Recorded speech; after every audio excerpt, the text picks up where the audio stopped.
अरे भाई हमारे धर्म गुरु है वो, हम उनके बारे में नहीं जानते तो किस हक से कहते हैं कि वाल्मीकि समाज? बताइए। जब उस लड़के से पूछा गया कि भाई तूने उंगली क्यों करी, तो उसने कहा कि इस लुंगी में छेद हो रहा था, मैंने इसीलिए करी। तो ये जो प्रथाएं जो पीछे से चली आ रही हैं, ये सिर्फ हम पर थोपी गई हैं, सिर्फ हम पर थोपी गई हैं। और हम उस प्रथाओं को बहुत बड़ा टोकरे का भार समझ के लाते हुए आज भी ला रहे हो। मेरा मकसद सिर्फ एक छोटा सा उदाहरण, तो वाल्मीकि समाज के लोग जितने यहाँ पे लोग बैठे हैं, कौन कौन व्यक्ति के घर में सरकारी नौकरियां, ये बताओ। है कोई ऐसा व्यक्ति जिसके घर में सरकारी नौकरी है? सब बोला। देखो, मुर्दा लोग मिशन को चलने नहीं देते और जिंदा लोग मिशन को रुकने नहीं देते। जब तक आप अपनी आवाज को सच नहीं कह सकते तो आपको बोलने का अधिकार भी नहीं। सच को बोलना पड़ेगा। यहां नहीं बोलोगे तो कहीं तो बोलोगे। है किसी के घर में सरकारी नौकरी, लेकिन आप ईमानदारी से सर्वे करवा लीजिए। वाल्मीकि समाज में सबसे ज्यादा सरकारी नौकरियां हैं, करवाइए सर्वे। मुंबई के अंदर कम से कम अगर मैं आंकड़ा लगाऊं तो 40% वाल्मीकि समाज रहता है। और ये मोटे मोटे सोने की चैन और बड़े बड़े हस्तियां बैठी है ना। क्यों बैठे हैं? वो शिक्षित है साहब, वो शिक्षित है। अच्छा, क्या वाल्मीकि समाज के चरित्र में या किस्मत में, मैं तो किस्मत को नहीं मानता है, लेकिन मैं बता देता हूँ कि जब तक मैं आप जैसी बात नहीं करूँगा तो आपकी समझ में नहीं आएगी। हमारी किस्मत में लिख गया कि हम दूसरों के घर जाकर के मलमूत्र या उनका कूड़ा कचरा उठाने का काम करेंगे। किसने कहा भाई? बताइए किसने कहा? कम से कम बोलिए तो सही सर। जब तक नहीं बोलेंगे तो समझ नहीं पाऊंगा मैं कितना भी चिल्लाता हूँ, मेरी बात नहीं सुन सकता। आप सुनेंगे, सोचेंगे कोई आया था, घर चले जाएंगे। किसने कहा था? मुझे एक शख्स का नाम बता दीजिए आज। बताइए नहीं, और बताइए। वाल्मीकि समाज को किसने कहा कि तुम्हारी बहन बेटियां टोकरा सिर पर लेकर जाएंगी और दो रोटी पे तुम्हारे ब्राह्मण सर्वणों के, ठाकुरों के, ब्राह्मणों के कूड़ा कचरा और मलमूत्र उठाने का काम करेंगे? दो रोटियों पे रोटी वाले आप गाँव में जाकर देखिए, हमारी बहन बेटियां, हमारी माता बहनें टोकरा सिर पर लेके जाती थी और 2 रोटियों पे काम करती थी, मात्र 2 रोटियों पे, ऐसा नहीं था। आज हम एनसीआर में रहते हैं, पीने के लिए दारू है, खाने के लिए मुर्गा है, मांस है, बहुत सारी चीजें, गाना सुनने के लिए डीजे है, शादी में जाने के लिए कोट पैंट है। ये अधिकार किसने दिया? आप जानते हैं? अगर मैं आपसे ये कहूं कि हमारी माताओं बहनों को स्तन देख करके कर चुकाना पड़ता था, कौन कौन जानता है सब?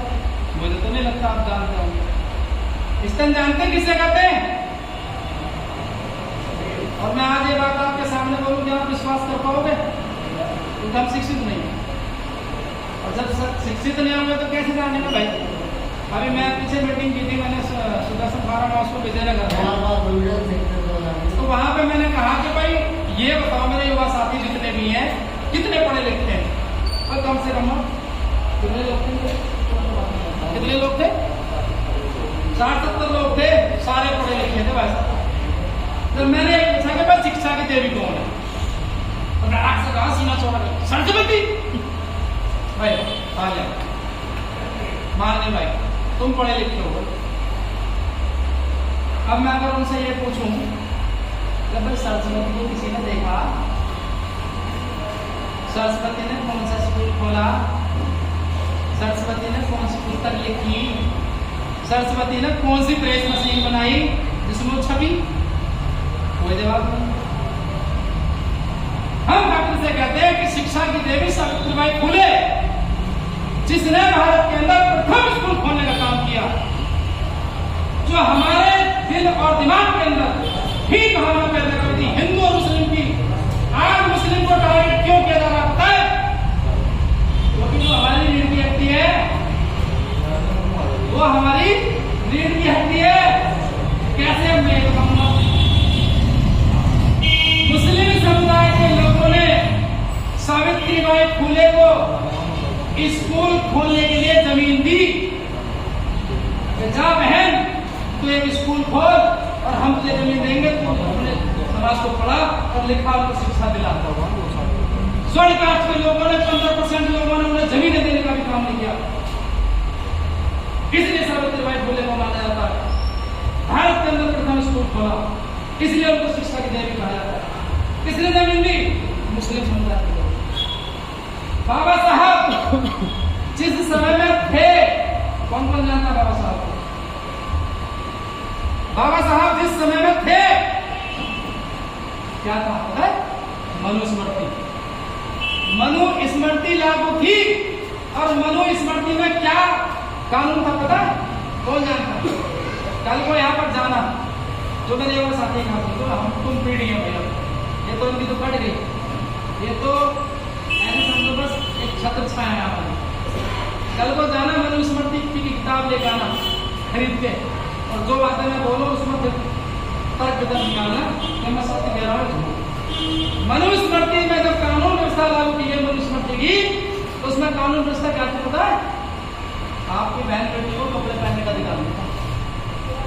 आपकी बहन बेटियों को जब शादी हुआ करती थी तो एक रात ब्राह्मण के यहाँ बिताया करती थी, तब वो अपने पति के घर जाया करती थी।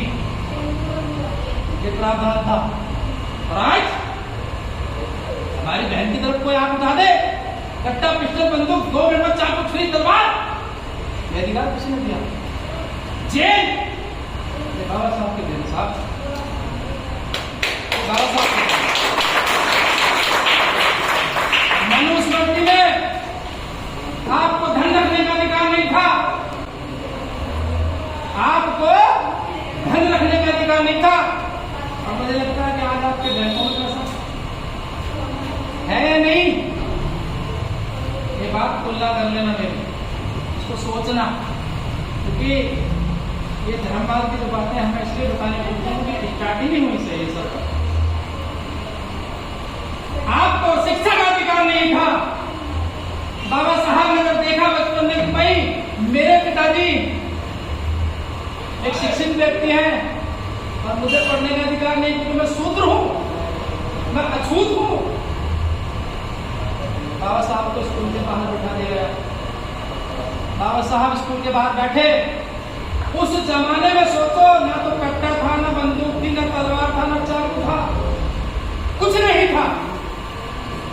उस समय में बाबा साहब ने 28 डिग्रियां लेकर काम कैसा था? ये महान मूर्ति हो गई है उस जमाने में। 28 डिग्रियां और 9 भाषाओं का ज्ञान था इनको। सोचो कितनी ताकत मेरे बाबा साहब में होगी।